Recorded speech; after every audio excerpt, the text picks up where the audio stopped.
Amigos, ¿cómo están ustedes? Muy buenas noches, bienvenidos a esta edición de Agenda Política aquí en Canal N. Una semana que termina, que ha estado llena de todo un poco. El viaje del presidente de la República, los temas relacionados con las facultades legislativas, el trabajo que ahora se da en las comisiones, los pleitos dentro de las bancadas, como los que hemos tenido todos estos días, y también los otros temas como algunas iniciativas que han puesto de vuelta y media a mucha gente, las iniciativas con respecto a los temas electorales, las iniciativas con los temas a los contenidos en los medios de comunicación, en fin, diversos temas que nos dan justamente para tocar un tema que puede ser importante, más allá de la coyuntura diaria, más allá de las palabras más, palabras menos, hablar un poquito más de lo que debe venirse y lo que se viene, pero en términos un poquito más gruesos, no la mirada del día siguiente. Por eso es que hoy día nosotros hemos querido tener en nuestro programa a dos políticos experimentados, Pito Andrés García Belaúnde y Juan Cheput. Ellos representan a la bancada de Acción Popular, que se dice fue la que presentó al defensor del pueblo como candidato, al actual defensor del pueblo como candidato, y Juan Cheput, que representa al oficialismo. Con ellos, que tienen una larga experiencia en política, y hay que decirlo así, con palabras grandes, en política, nosotros hemos querido conversar el día de hoy. Muy buenas noches, ¿cómo están ustedes? Gracias por estar aquí. Muy buenas noches. Buenas noches. Yo quisiera, primero que nada, plantearles el tema de un balance de lo que ha sido todos estos temas relacionados con iniciativas no plasmadas en proyectos, con respecto a las reformas electorales, un poco lo que ha sido esta situación que han vivido ustedes en las bancadas, en sus bancadas. ¿A qué estamos asistiendo? ¿A falta de experiencia? ¿A novedad de un gobierno nuevo y un Congreso nuevo? ¿A qué estamos asistiendo, don Juan Cheput? En general, en varias bancadas, tanto en la de Fuerza Popular como inclusive en la de Peruanos por el Gran Cambio, menos en bancadas que tienen ya gran tradición parlamentaria como Acción Popular o el APRA, lo que yo veo es que hay mucho entusiasmo y poca vocación por la agenda. Cuando hablo de mucho entusiasmo, veo ganas de trabajar en diversos congresistas, veo un afán por plantear proyectos de ley, pero también los veo desordenados. Y esto no es una crítica destructiva, sino un llamado cordial a un orden, porque se requiere de una agenda legislativa. Y la agenda legislativa no solamente se circunscribe en el ámbito agregado, global, a lo que pueda decir la presidencia del Congreso, que está haciendo una estupenda labor Luz Salgado, sino lo que pueda plantearse cada una de las bancadas. Inclusive a nivel de comisiones, yo recuerdo cómo durante la presidencia de Carlos Ferrero, en el año 2001, las comisiones tenían agendas de trabajo. Y hoy lo que veo es bastante entusiasmo, lo cual me parece muy positivo, pero por otro lado la ausencia de una visión, un objetivo, un norte al interior de cada una de las comisiones, para que de esa manera se convierta en un cierto orden, que evite estas dispersiones que generan confusión en la ciudadanía y dan la sensación de que existe eso es voluntarismo. Inexperiencia de los presidentes de comisiones, eso es confusión por un nuevo esquema político. ¿Qué cosa es? Bueno, por uno hay que reconocer que algunos de ellos tienen por primera vez un ejercicio parlamentario, yo mismo, ¿no? Pero para tener experiencia en la conducción no necesitas haber sido parlamentario, puedes haber tenido experiencia política en los partidos ya de una u otra forma. La cercanía a través de asesorías o el mismo diálogo con otros parlamentarios te convierte en una persona que no se siente distante del proceso legislativo. Yo lo que creo es que no hay liderazgos consolidados. Y esa ausencia de liderazgos consolidados es lo que está generando que en diversas comisiones empiecen a surgir espontáneamente una serie de iniciativas, lo cual saludo. Pero hay que entender que tiene que haber una agenda, tiene que haber un orden y sobre todo tiene que haber un norte al cual alinearse, lo cual favorecería el trabajo parlamentario. Don Pito Andrés García Belaúnde, con más años en el Congreso, con la experiencia y la visión que le da haber visto diversas gestiones, no solamente en el Congreso, sino gubernamentales, ¿a qué estamos asistiendo? Bueno, la gente que llega se demora en aprender, evidentemente, porque nadie sale de la universidad con un título de parlamentario, ¿no? Por lo tanto, llegan al Congreso y empiezan a aprender y, bueno, y eso demora tiempo, un mes, 6 meses, un año. Hay gente que aprende recién a los 4 o 5 años cuando ya se está yendo, y hay gente que nunca llega a aprender. Por un lado. Por otro lado, también hay una especie de soroche de poder, ¿no? pasan por el umbral del Congreso y ya se sienten que lo pueden todo. Pueden tocar el techo, pueden pedir esto, pueden pedir lo otro. Y bueno, y ahí están todos los pedidos que hacen a veces absurdos, ¿no? Y entonces hay una mezcla de ambas cosas. Y eso demora un poco. El Soroche a veces no se va, salvo cuando bajas del poder después de 5 años. Pero sí la experiencia y la desorientación por la falta de práctica o de experiencia o de conocimiento, eso sí se puede superar. Y han pasado casi, ¿qué? 100 días, ¿no? Han pasado menos, 45 días. O sea, han pasado 50 días de los 100. Y tanto el gobierno como el Parlamento aún no hay nada interesante que rescatar, salvo discursos, palabras y solo palabras. Entonces yo creo que hay una desorientación y están todos viendo qué hacer. Poner a debatir en la Comisión de Constitución el primer proyecto, que es transfugismo, bueno, pues eso es importante, pero ¿es lo más importante? No es lo más importante, no es la prioridad, y además cuando se ha discutido eso durante 10 años y no se ha aprobado, entonces eso no es lo más importante. Entonces, y lanzar una idea de evitar la segunda vuelta con 40% también es algo que no es prioritario en este momento y ya está, no en la agenda, pero por lo menos en las declaraciones. Justamente eso quería entrar, porque esa iniciativa, por ejemplo, no es de un novato, es de un congresista experimentado. Entonces, ¿qué cosa hay en ese tipo de iniciativas o en esa confusión de no darse cuenta de qué es lo urgente, lo importante? ¿Qué hay detrás de eso? O sea, ¿hay intención política, por ejemplo, en el tema de plantearlo, de eliminar la segunda vuelta? Yo creo que hay confusión. O sea, ¿cuál es el objetivo político, por ejemplo, del fujimorismo que tiene la conducción de la mayoría de las comisiones y de la propia mesa directiva? En este caso yo eximo de responsabilidad a Luz, porque ella, en medio de todo esto, creo y estoy convencido que está haciendo una buena labor la presidenta del Congreso. Pero en comisiones ellos tienen que alinearse a directivas políticas. Cuando Víctor Andrés recuerda con propiedad el tema del transfugismo, por ejemplo, ¿eso a qué obedece? A evitar que se vayan mis congresistas, a tratar de evitar que se vayan de otras bancadas. O sea, ¿a qué obedece? O sea, tiene que haber una línea. Igual, cuando se presentan mesas de trabajo en algunas comisiones y están dispersas o no encuentran su rumbo, es porque no hay liderazgo político. Entonces, lo primero es ver qué es lo que quiero hacer. Y ese quiero hacer, creo yo, que tiene nombre y apellido, agenda legislativa. Y la agenda legislativa se construye con el Ejecutivo.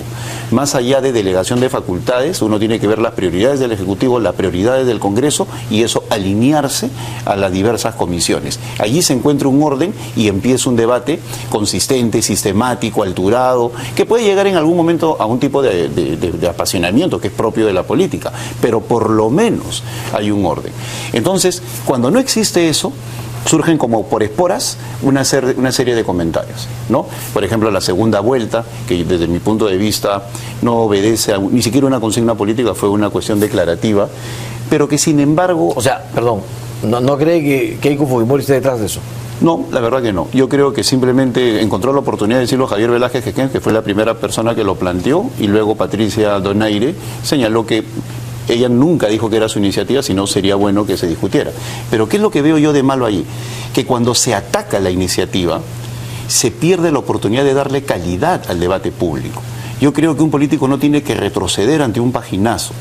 Si bien es cierto, reconozco que sí hay un desorden en la discusión, sí es bueno tratar, y mira, estamos en presencia de Víctor Andrés, que conoce mucho de historia política, del Perú político, es bueno tratar qué es lo que pasa con la segunda vuelta. La segunda vuelta, que nace con la Constitución del 79, ¿no?, que empieza, mejor dicho, a adquirir madurez, siempre ha generado cargamontones, con excepción de 1980, en que Fernando Belaúnde no se sometió al balotaje porque lo decían los considerandos de la Constitución para la elección de 1980. Pero en el 85, Alan García tampoco se somete a ella porque renuncia Barrantes. En el 90 gana el segundo, que es Alberto Fujimori. En el 2001, Alejandro Toledo casi pierde la elección con el segundo, con Alan García. En el 2006, Ollantumala, que era segundo, es el que gana. Y en el 2011, la persona que estaba en segundo lugar, Ollantumala, gana las elecciones, derrotando al que terminó en primer lugar, que es Keiko. Entonces, evidentemente, hay un problema en el sentido de que se pueden dar las condiciones para un cargamontón. y ese cargamontón podría estar afectando la voluntad popular. O sea, usted sería de la idea de discutir el tema. De discutir el tema y olvidarnos de los nombres y apellidos, porque es fácil manipular a la opinión pública. Personas que pueden terminar con 35, 40, en el 80 Fernando Belaúnde terminó con 40 y tantos %, 47%, y Armando Villanueva por el 29, 20. Entonces, sí creo yo que se tiene que discutir sin llegar a la histeria colectiva de decir de frente, quieren beneficiar a Keiko. Las personas que reaccionan así, que por lo general son políticos que recién se están iniciando y que tienen el soroche de las alturas, como bien ha señalado Víctor Andrés, impiden que se genere un debate público si verdaderamente hay que revisar eso o no. No estoy apostando a ello. Estoy simplemente señalando que es necesario ese debate y de una manera desapasionada, analizando resultados y olvidándonos un poco de los nombres y apellidos.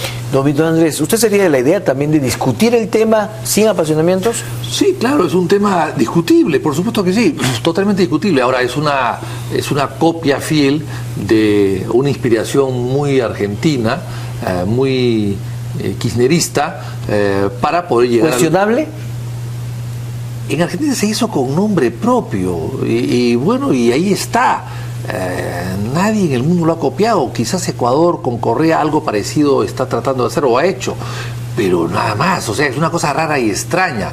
Finalmente, el debate de la segunda vuelta es un debate que se ha llevado profundamente en la constituyente del 78, y el APRA fue uno de los grandes propulsores. Claro, en esa época no estaba Velázquez Quején, aún no era aprista, o sea, quizás no sabe lo que pasaba en ese momento. Él se hizo aprista después. Pero en ese momento el APRA decía, con segunda vuelta nosotros llegamos al poder, porque tiene anticuerpos el APRA. Entonces tenía que buscar a otro partido, a otra organización política que tenga más anticuerpos que el APRA. ¿Quién es? La izquierda. Y eso sucedió con García. Eso sucedió con García el año 85. Y también sucedió con García luego, después, el año que vuelve, el 2006. Ganó el menos malo.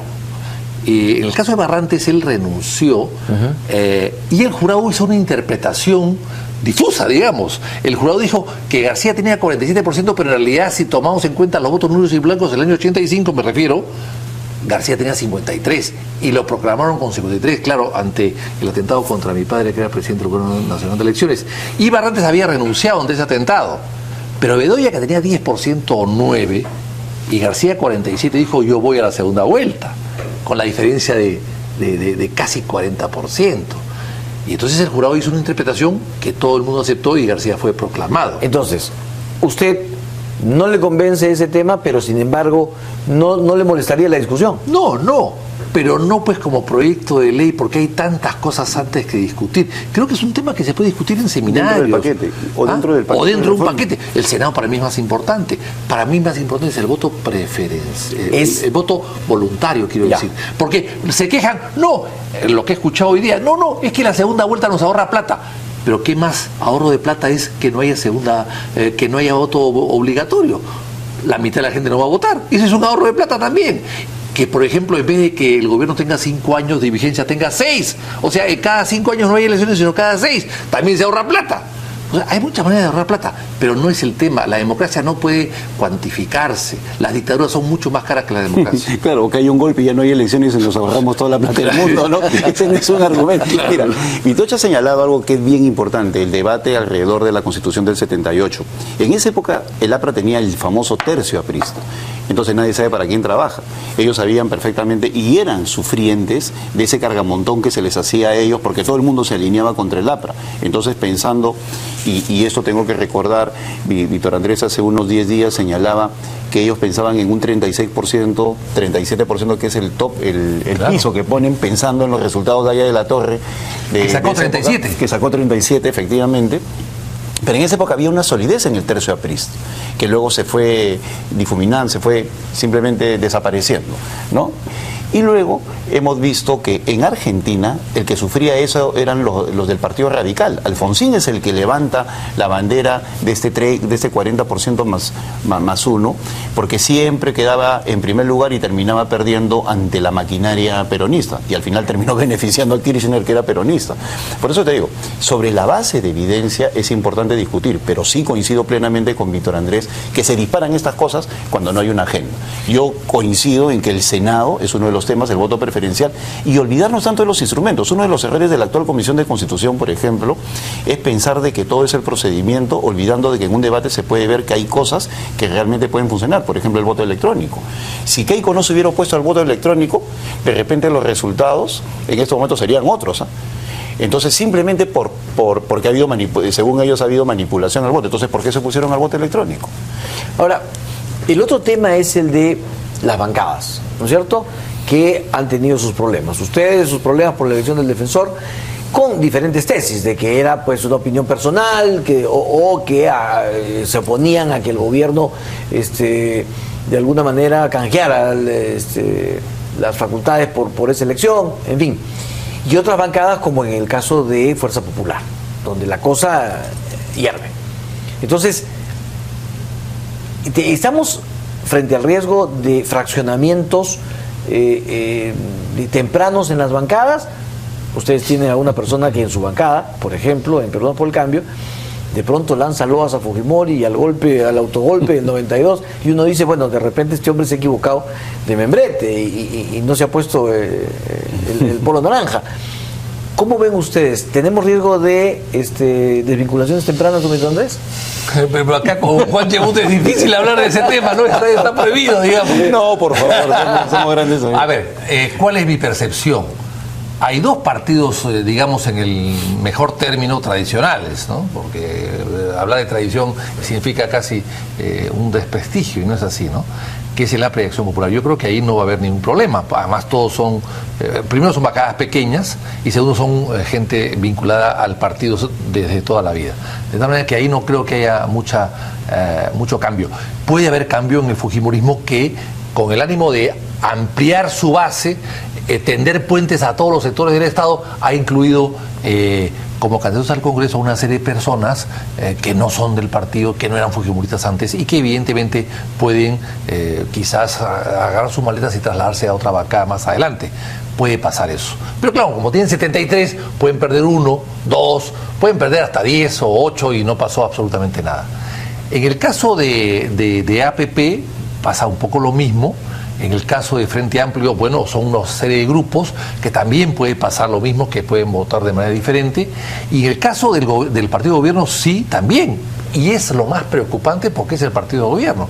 Que hayan 5 o 4 que digan, no, esto no es un cuartel, no somos soldados, mi presidente ha dicho una cosa, pero yo hago otra cosa. Eso sí creo que es malo para la democracia, para el partido de gobierno, para la estabilidad del gobierno, pero claro, en todo caso tendrán que ellos ver cómo solucionan sus problemas, ¿no? Yo no quisiera entrar más a temas internos, porque tampoco me gustaría que ellos entren a temas internos nuestros, ¿no? Pero sí podríamos hablar en función y en la línea que ha desarrollado Víctor Andrés de una problemática común a todos los partidos políticos, y por mi deformación de ingeniero voy a las causas del problema, ¿no? Yo creo que el gran problema en el Perú, en general, y en todos los partidos, incluyendo aquellos que tienen mayor oficio político y parlamentario como Acción Popular, el APRA y Patria Roja, es la ausencia de formación de cuadros. Y el hecho de contar con muchas personas que pueden provenir de diversas profesiones liberales, derecho, ingeniería, periodismo, artistas, etcétera, etcétera, y que llegan al Congreso sin formación política. Entonces se olvidan de cosas elementales, que la política es administrar nuestra frustración.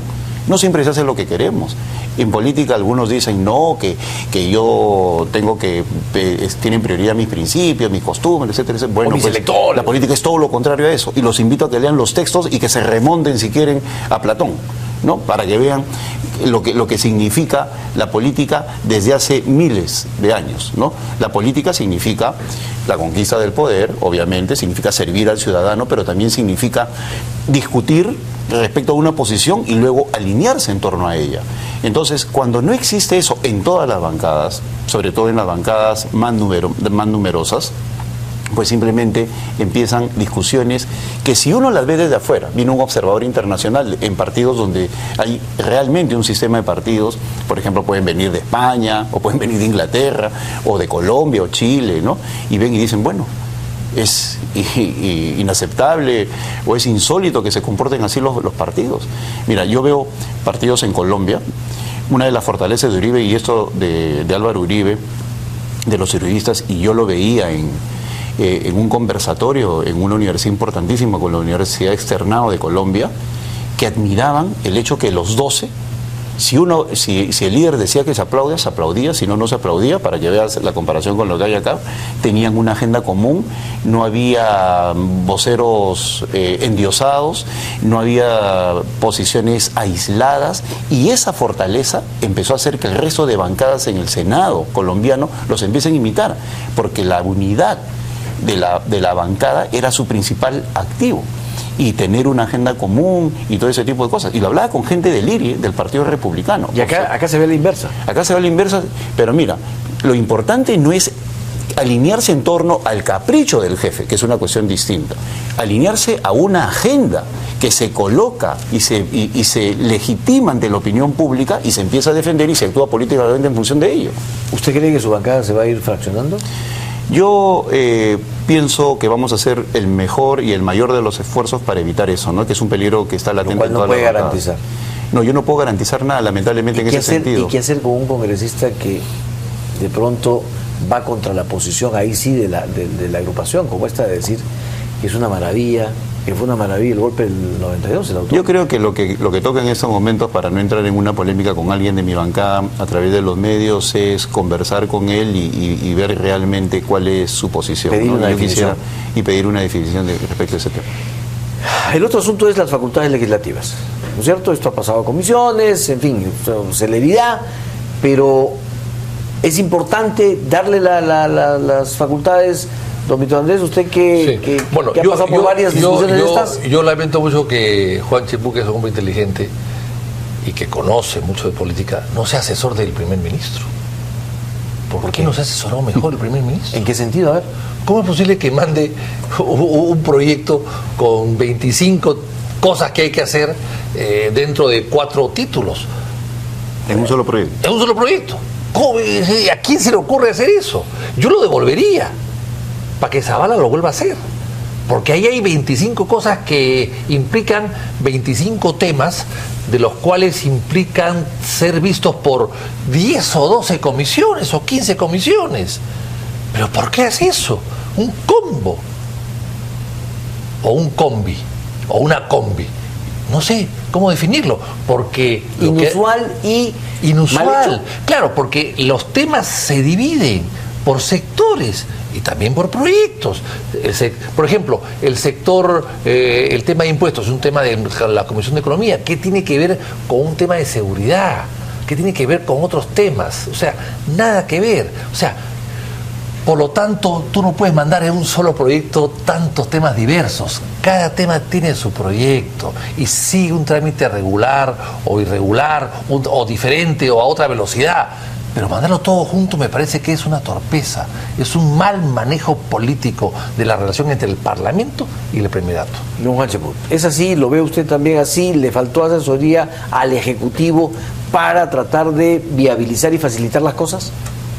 Bueno, yo lo veo como una iniciativa que lo que buscaba era más bien agilizar las cosas, pero hemos visto que en el Parlamento lo que han decidido es enviar la comisión y de ahí a 10 comisiones parlamentarias, lo cual me parece realmente inusual, pero que encuentra asidero en la situación que ha descrito muy bien Víctor Andrés, ¿no? Que es que una diversidad de temas están en un solo proyecto de ley, pero lo entiendo como una posición, no del Premier, sino del Consejo de Ministros, en el sentido de tratar de aligerar las cosas, pero ha tenido un resultado político, porque es una decisión política la que ha habido en el Parlamento. No olvidemos que Marta Chávez está asesorando a Rosa Bartra, y Rosa Bartra es la primera vicepresidenta la que está dictaminando este tipo de cosas. O sea, hay decisiones políticas, y por supuesto que Marta, para aquellos que tengan alguna duda, tiene influencia por su oficio político y por la experiencia que tiene. En todo caso, ¿la decisión tiene una intencionalidad política? Yo creo que sí, yo creo que sí existe una, o por lo menos alargar el espacio de discusión, no tengo la menor duda. Por eso es que yo defendía la postura de la exoneración de comisiones, que si retrocedemos al 2001, y entre el 2001 y el 2016, el 90% de los pedidos de facultades han sido exonerados del pase a comisiones. ¿Usted lo hubiera apoyado? A ver, es muy interesante lo que dice Juan, pero sí, es probablemente que se quiera demorar el tema. Pero claro, hay un límite. El límite es la legislatura esta, de noviembre o diciembre, porque después ya no puede entrar en vigencia todo lo que sea vinculado a impuestos. Pero lo que sí me preocupa es que el gobierno le esté dando, esté alimentando o dándole argumentos para la demora. Para la demora y para el rechazo. Porque si el gobierno manda 4 proyectos vinculados a salud, educación, a vivienda, a economía, seguridad, en fin, 4 o 5, los que sean necesarios, van a ir a las comisiones respectivas, no más de 2. Constitución siempre, porque va a haber el marco constitucional de la delegación, y la otra comisión, defensa del consumidor, o energía y minas, o educación, o economía. Entonces, yo creo que hubiesen podido salir poco a poco. Él quiere hacer todo un paquete. Eso se puede hacer cuando tú dominas el Congreso totalmente. En este caso, el gobierno no maneja el Congreso. Con 18 miembros no maneja el Congreso. Entonces, no han entendido bien cuál es su fortaleza y cuál es su debilidad.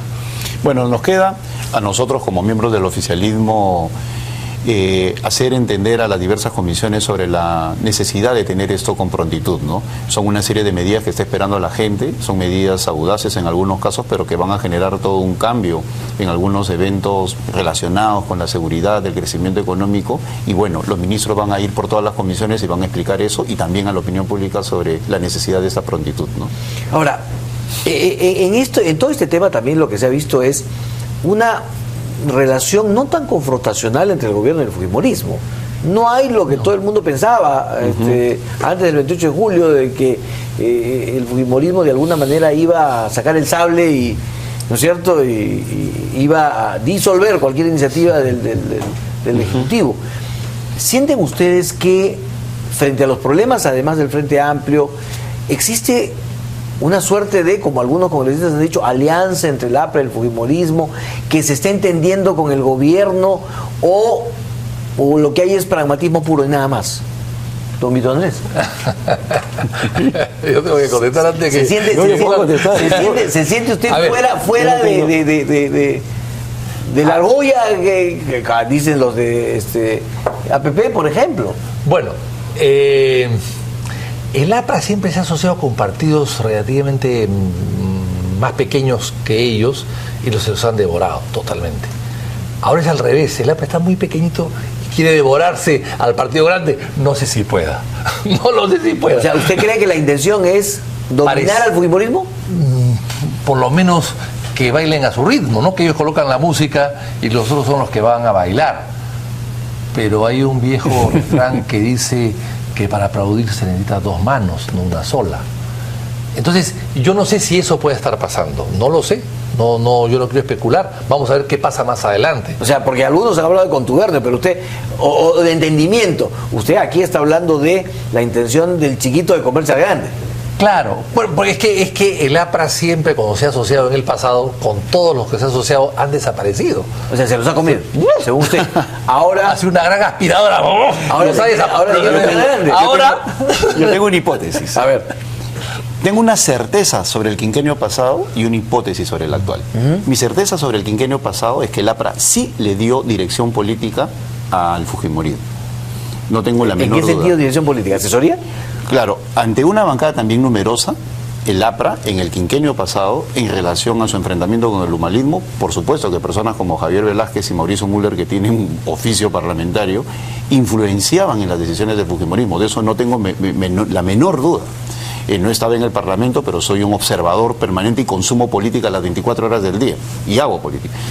Y en este quinquenio yo creo que hay una inercia que se manifiesta todavía en un nivel de influencia que no ha llegado a cooptar al fujimorismo, pero sí indiscutiblemente hay una inercia que los lleva a tener una relación muy cercana. ¿Y comparte la idea que hay una intención del APRA de ser el que domine esa relación? No, el APRA desde ese punto de vista históricamente es muy astuta. Ellos saben perfectamente que pueden ser utilitarios del número de esa bancada y a la vez vender una idea, lo cual me parece positivo y políticamente yo también lo haría, de que nos mantenemos distantes de ellos, ¿no? Mira, muchas personas califican al Parlamento como una entidad así distante, lejana, aburrida, etcétera, etcétera, ¿no? Pero se equivocan. Es un arte ser parlamentario. Hay muchos que están aprendiendo. Y desde ese punto de vista, grandes tejedores como Javier Velázquez o Jorge del Castillo, tejedores de alianzas, ¿no? O personas que con la retórica, y la retórica es una buena palabra en política, como Mauricio Müller, pueden cambiar el curso de los acontecimientos con un debate, por supuesto que son necesarias en un parlamento. Igual Víctor Andrés, siendo un solitario en Acción Popular, puede generar el cambio del rumbo de un debate y por lo tanto el cambio del rumbo de los acontecimientos. Entonces, a esos 73, de la cual la mayoría son personas que recién se inician en política, esa dirección que les puede dar el APRA sí los puede llevar en el sentido que ellos quieran. Claro, pero la pregunta era, ya, en este entendimiento, como ustedes quieran llamarle, ¿cómo juega el gobierno? ¿Está entendiéndose con este grupo?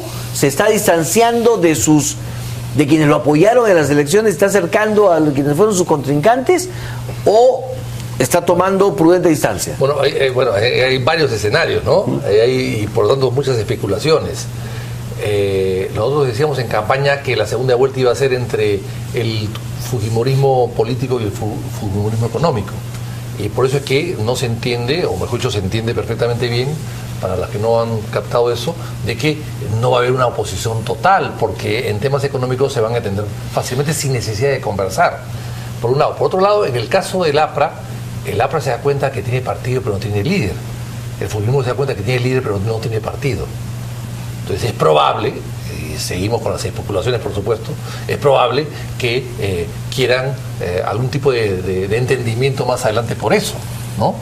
Pero claro, el tema no es fácil y el APRA se da cuenta que el 2021 la tiene muy verde, no tiene un candidato, igual le está pasando al PPC que se ha quedado sin ninguna posibilidad para el 2021 y por tanto están jugando diferentes estrategias para ver cómo llegan en mejor pie. Claro, pero aquí lo que ha habido durante la semana ha sido, incluso de gente que ha estado al lado de Pedro Pablo Kuczynski, una crítica diciéndole, bueno, pero oye, tampoco valía un defensor del pueblo con relación a las facultades, esta negociación a qué nos ha llevado, o sea, pero eso no como que ha habido un acercamiento y una sumisión del oficialismo al fujimorismo para lograr sus objetivos como el de las facultades. Mira, en el caso del defensor del pueblo, yo he conversado de Walter Gutiérrez antes de la elección con Víctor Andrés, ahí no ha habido una moneda de cambio, yo creo que ha habido una decisión política y con convicción. Entonces están equivocados quienes hablan de que ha habido una moneda de cambio. Yo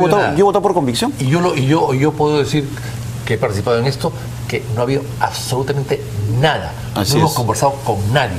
Lo que hemos tratado de hacer es simplemente buscar una persona coincidencias que en nosotros relación creemos que es buena ¿qué es lo que y se que tenga necesita? consenso. No había si nosotros intercambios. descubrimos que Enrique Castillo es una persona buena, que lo es, pero además tiene consenso, lo hubiésemos propuesto a él. Así es. Y yo creo que para ese momento Walter Gutiérrez era una persona que, siendo importante el tema de los derechos humanos, la Constitución también habla de los servicios públicos y la gran mayoría de reclamos viene por el lado de los servicios públicos, entonces me parece una persona Pero se ha considerado adecuada. que haya habido un giro acorde con el pensamiento fujimorista, por ejemplo.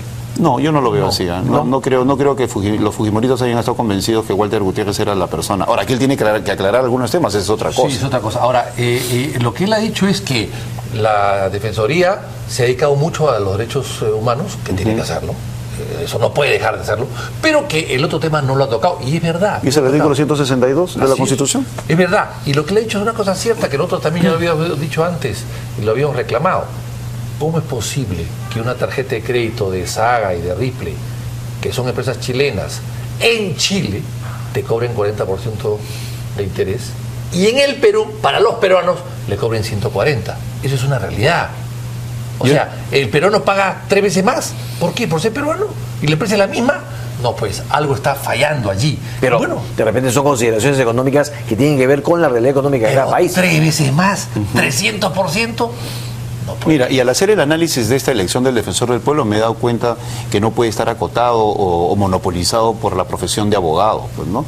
Claro, eso también es interesante. Y por eso yo estoy presentando un proyecto de ley de modificación constitucional para que eso de que solamente abogados sean defensores del pueblo está mal. O sea, un antropólogo no puede ser defensor del pueblo, un ingeniero como Carlos Tapia, un filósofo como Salomón Lerner, Febres, no podría ser defensor del pueblo. Entonces yo creo que hay personas valiosas que no tienen que ser abogados, que no puede existir ese monopolio, y he presentado un proyecto de ley de modificación constitucional. Yo personalmente quisiera firmarlo también. Muchísimas gracias, Víctor Andrés, será un honor. Ahora, el último tema es el siguiente.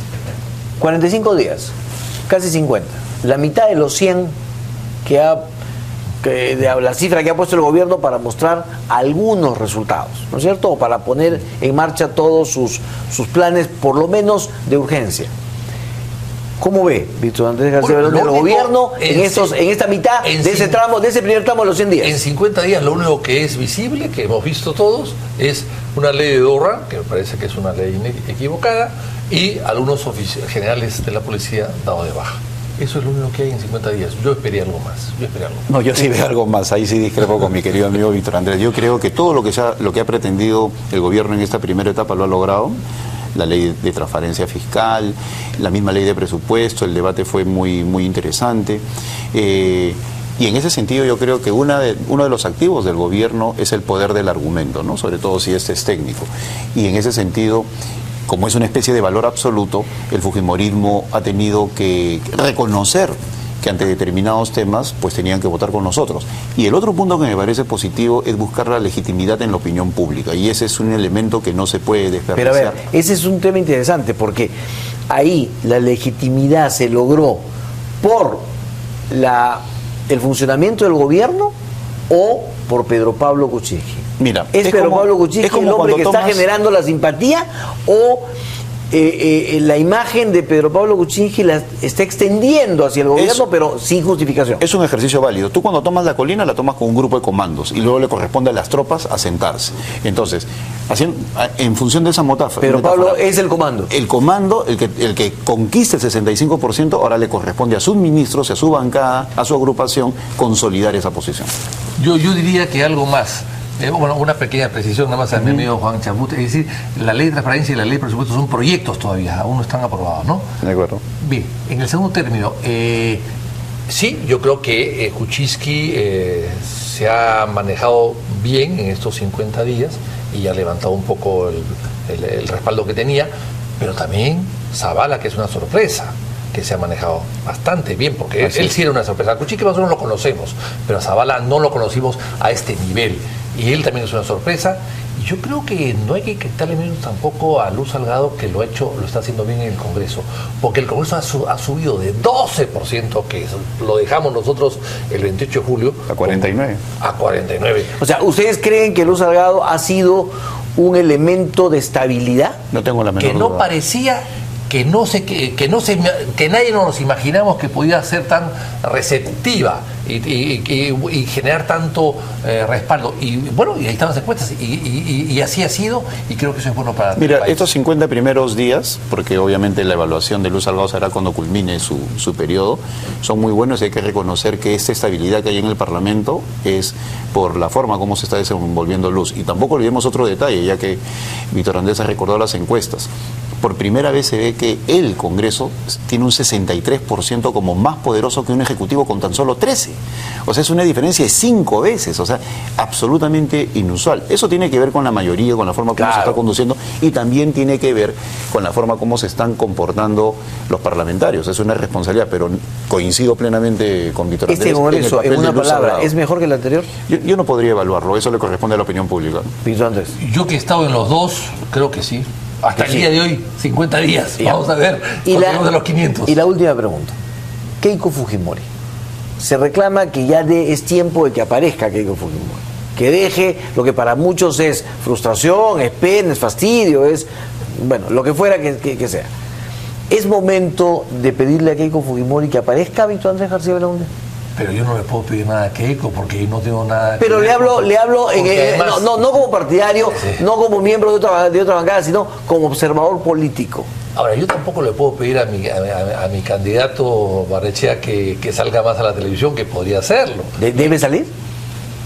No, ¿Se está quedando? Son estrategias. Ya. Está trabajando sin noticias, está trabajando en las bases, está viajando bastante, ha estado en Tacna, acaba de llegar de Tacna, sin publicidad. Yo creo que esa labor es fundamental, ¿no?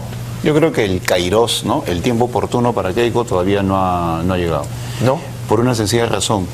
Hay que consolidar su bancada, porque de lo contrario, un desgaste de la bancada puede arrastrarla a ella. La situación actual es insólita, ¿no? Un parlamento con mayoría opositora, y por lo tanto cualquier proceso de desgaste podría arrastrarla. Yo creo que ella está observando y me parece bien que tenga una influencia sobre su bancada, pero que se mantenga por el momento detrás de cámaras. Muy bien, don Víctor Andrés García Belaúnde, muchísimas gracias. ¿Le sugiere algún comentario las actitudes del cardenal en todas estas semanas? No. ¿Prefiere no decir nada? Prefiero no. Juan Cheput. no ser Yo tampoco, yo tengo un gran respeto por su eminencia. Yo también, por supuesto. Muchísimo. Pero un aprecio. en temas políticos, pues, a veces discrepamos, ¿no? Muy bien, y en esa línea entonces, ¿ustedes dirían que hay proyectos de ley que provocan al cardenal, que provocan a la iglesia, o es que el cardenal reacciona mal frente a lo que es el derecho civil de establecer proyectos como el de la unión civil, etcétera? No, yo creo que él tiene derecho a defender a la iglesia, ¿no? Claro. Para eso está. A mí me agrada Cortamos o no es otra cosa. un cardenal respondón, me agrada. ¿Sí? O sea, claro, Dios dijo, si te golpean una mejilla, pon la otra, pero no dijo qué hacer después. O sea, es importante. Es importante responder. Entonces, cardenal respondón para ministra respondona. Muchísimas gracias a ambos por esta posibilidad que nos han dado de conversar. Veremos cómo viene esta semana para no solamente la política peruana, sino ojalá cosas que sean muy positivas para el país. Muchas gracias. Gracias a ti. Vamos a una pausa, regresamos.